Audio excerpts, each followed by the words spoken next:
Welcome to our third class on the spiritual disciplines. Let's start with a quick review. Last time, we explored the disciplines of prayer and meditation. Prayer trains us to see things from God's perspective and transforms us and the world along the way. In prayer, God meets us where we are and moves us to where we need to be. We discussed intercessory prayer and explored a simple prayer pattern of prayer for others, from our closest loved ones, all the way to those we consider our enemies. In meditation, we looked at how we can grow closer to God as we sit quietly and listen to Him. Meditation is an antidote for the noise and chaos of our lives, for it trains us to listen to God and to tune out the distractions of the world so that we can experience His love. We discussed the practices of Lectio Divina and the Quaker centering down prayer, two different types of meditation. Today, we turn to the spiritual discipline of fasting. Fasting is a discipline that tends to have a bad reputation. It certainly suffered from legalism in the Middle Ages and hasn't shed the bad press from that time in history. Fasting also is harder in a culture that feels entitled to 3 square meals a day.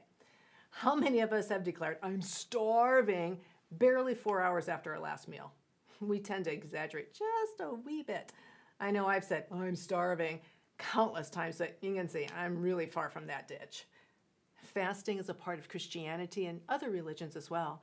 Jews fast on Yom Kippur, the Day of Atonement, as well as other days commemorating important dates in Jewish history.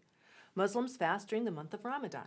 Buddhists and Hindus both fast, often on days of the new moon and other holy days. From the biblical standpoint, fasting is defined as abstaining from food for spiritual reasons.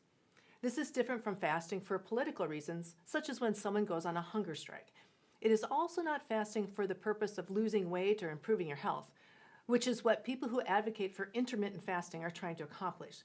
Now, all those goals are good if done for the right reasons. The spiritual discipline of fasting instead focuses on spiritual purposes.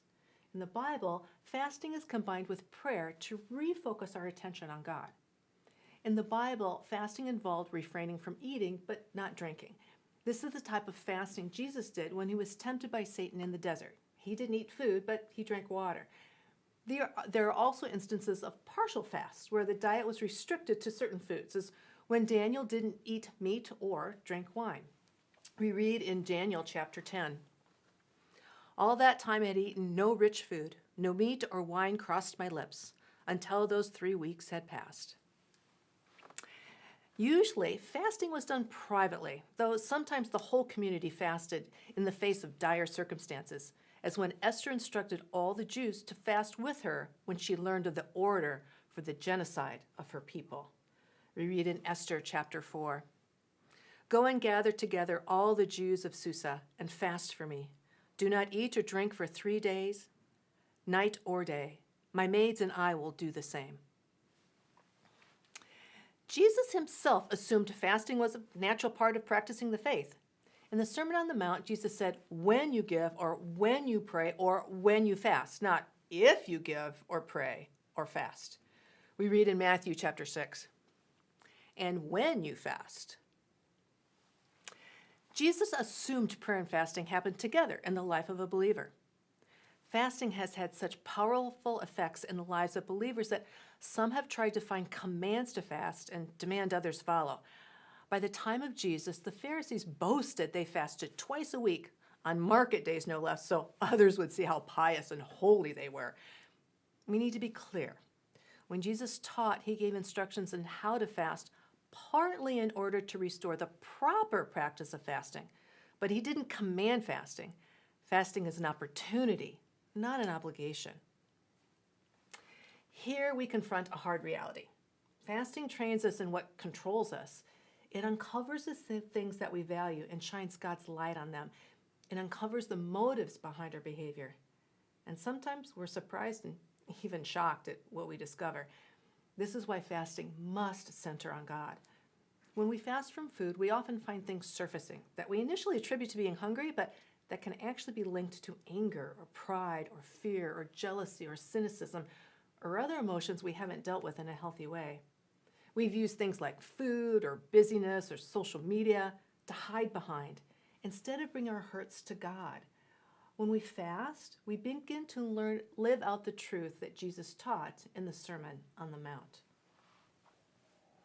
But Jesus told him, "People do not live by bread alone, but by every word that comes from the mouth of God." Only God is the foundation that lasts for all eternity. Fasting also helps us keep our balance in life, to reassess what the difference is between our wants and our needs. It helps us filter the essential from the non-essential. Now, food isn't the only thing we can fast from. For example, we can choose to step away from social media or busyness or workaholism. As we take a closer look at our lives, we can discover things that we thought were really important are actually a distraction to the abundant life that Jesus came to give us. Since many of us have not been taught the practical aspects of the spiritual discipline of fasting from food, I'd like to give you some advice on how to begin. First, start small. If you are pregnant, breastfeeding, have a medical condition, or a history of an eating disorder, talk to your doctor first.